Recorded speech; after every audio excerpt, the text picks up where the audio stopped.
Assalamualaikum. Perannya dalam kehidupan masa kini sangat besar, khususnya yang berkaitan dengan bidang kedokteran.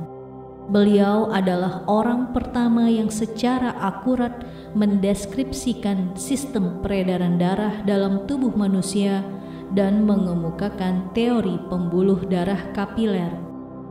Karyanya tentang fisiologi sistem peredaran darah mampu menandingi penemuan Galen, bahkan Avicenna.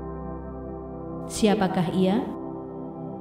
Nama aslinya adalah Ala al-Din Abu al-Hasan Ali bin Abi Hazam al-Qarshi al-Dimaski, atau yang kita kenal dengan nama Ibnu al-Nafis. Beliau lahir di Damaskus, yang kini menjadi bagian wilayah Suriah, pada tahun 1213 Masehi. Beliau berasal dari keluarga Arab yang tinggal di sebuah desa bernama Karasya dekat Damaskus, Suriah. Sedari kecil, ia menghafal Al-Quran, belajar membaca dan menulis dan mempelajari jurisprudensi, hadits dan bahasa Arab.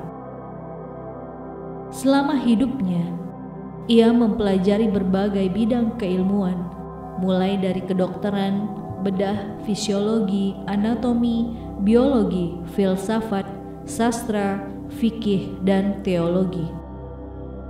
Ibnu al-Nafis mempelajari pengobatan dan gurunya adalah Muhattab ad-Din Abdurrahim Ali, atau yang dikenal sebagai Ad-Dikhwar, seorang dokter mata paling terkenal di Damaskus, dan Imran al-Israeli.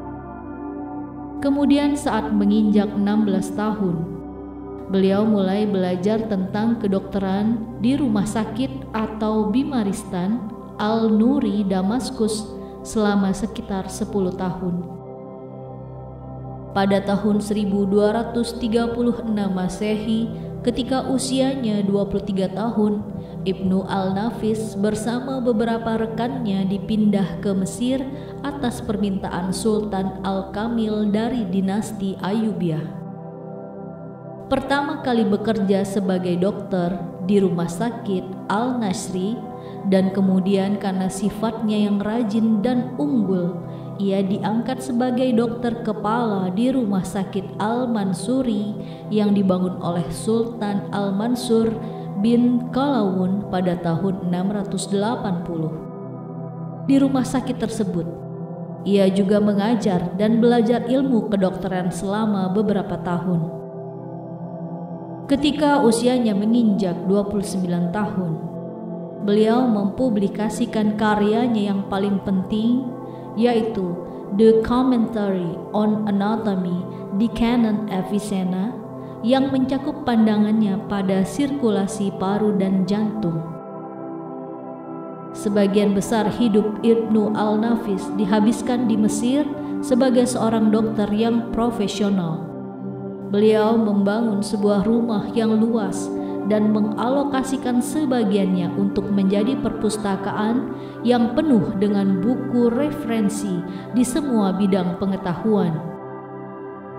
Di tempat ini, Ibnu al-Nafis biasa bertemu dengan ilmuwan, pangeran, orang berprestasi, dan pelajar yang paling terkenal untuk mempelajari isu-isu yang berkaitan dengan kedokteran, jurisprudensi, dan bahasa. Beliau juga sempat menyaksikan beberapa peristiwa bersejarah seperti jatuhnya Baghdad ke tangan bangsa Mongol dan bangkitnya dinasti Mamluk. Ibnu al-Nafis juga menduduki beberapa posisi hingga pernah dipercaya menjadi dokter pribadi Sultan At-Tahir Baibars dan beberapa pemimpin politik lainnya. Pada usia 74 tahun, Ibnu al-Nafis dipercaya sebagai dokter kepala di rumah sakit Al-Mansuri hingga akhir hayatnya.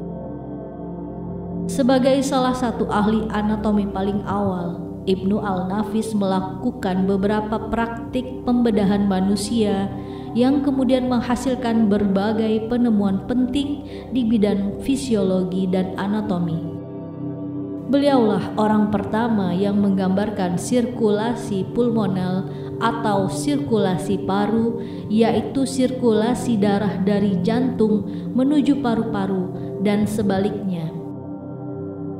Sebelum penemuan Ibnu al-Nafis, sudah ada teori Galen, seorang dokter atau tabib dari Yunani pada zaman Kekaisaran Romawi yang membahas mengenai sirkulasi darah. Galen atau Galenus menyebutkan bahwa darah mengalir dari sebuah lubang tidak terlihat yang ada di antara bilik kanan dan kiri jantung. Temuan Galen saat itu diperoleh dari seorang anak yang lahir prematur. Namun teori ini dianggap keliru oleh Ibnu al-Nafis. Ibnu al-Nafis menyebutkan bahwa peredaran darah manusia dimulai dari bilik kanan melalui arteri pulmonalis, kemudian mengalir ke paru-paru. Lalu lewat vena pulmonalis, sirkulasi darah kembali ke serambi kiri menuju bilik kiri untuk diedarkan ke seluruh tubuh. Ibnu al-Nafis juga mengatakan bahwa nutrisi untuk jantung akan diekstraksi dari arteri koroner. Makanan untuk jantung adalah dari darah yang mengalir melalui pembuluh yang menembus tubuh jantung. Selain penemuannya yang terkenal tentang sirkulasi paru dan koroner, Ibnu al-Nafis juga memberikan wawasan awal tentang sirkulasi kapiler, praktik diseksi, urologi, pembedahan, dan metabolisme. Beliau merupakan tokoh pertama yang menggambarkan susunan paru-paru dan interaksi antar jaringan pembuluh darah juga pernapasan. Temuannya itu bahkan bertentangan dengan pendapat Ibnu Sina. Dan dalam bukunya yang berjudul Syarh Tashrih Al-Qanun, beliau menguraikan apa yang ditulis oleh Ibnu Sina di dalam buku Al-Qanun serta menyebutkan beberapa kesalahan dari Ibnu Sina. Ibnu al-Nafis berhasil menemukan bahwa darah disaring di dalam paru-paru atau yang lebih lanjut dikenal sebagai sistem peredaran darah pulmonal. Di bidang kedokteran, Ibnu al-Nafis diperkirakan menulis lebih dari 110 jilid. Yang paling tebal dari buku-bukunya adalah Mausu'ah al-Syamil fi al-Tib yang direncanakan menjadi sebuah ensiklopedia yang terdiri dari 300 volume, tapi tidak selesai karena Ibnu al-Nafis terlebih dahulu meninggal dunia. Naskah ini tersedia di Damaskus. Beberapa buku karyanya yang terkenal lainnya adalah Muzaz al-Qanun atau Commentary on Anatomy in Ibnu Sina's Canon, Kitab Al-Mukhtar fi al-Aqdiyah tentang efek diet kesehatan, dan sejumlah komentar pada topik hukum dan kedokteran seperti Commentary on Hippocrates, Nature of Man, dan Commentary on Endemics. Teori peredaran darah Ibnu al-Nafis yang tertuang dalam Syarah Tashrih Al-Qanun terlewatkan selama 300 tahun. Teori ini terungkap pada tahun 1924 oleh Muhyiddin At-Tawi pada abad ke-20, seorang dokter asal Mesir, dalam manuskrip di sebuah perpustakaan Berlin saat mempelajari sejarah kedokteran Arab di Fakultas Kedokteran Universitas Albert Ludwig di Jerman. Skrip ini mencakup secara rinci topik anatomi, patologi, dan fisiologi. Ini adalah deskripsi awal tentang sirkulasi paru-paru.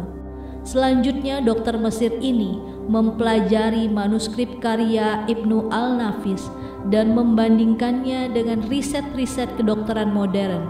Hasil kajiannya ia tuangkan ke dalam sebuah buku yang diberi judul Ad-Daurah Ad-Damawiyah Tab'an li Al-Quraisi. Kemudian seorang ilmuwan Jerman yang berprofesi sebagai dokter dan orientalis yang bernama Meyerhoff mempelajari manuskrip Ibnu al-Nafis. Kemudian ia menyimpulkan pendapat yang memperkuat kebenaran pendapat Dr. At-Tawi. Demikianlah Ibnu Al-Nafis mendapatkan pengakuan secara resmi setelah 300 tahun terlupakan. Sepanjang teori tersebut dilupakan, sejumlah ilmuwan Eropa telah mengklaim ide yang serupa.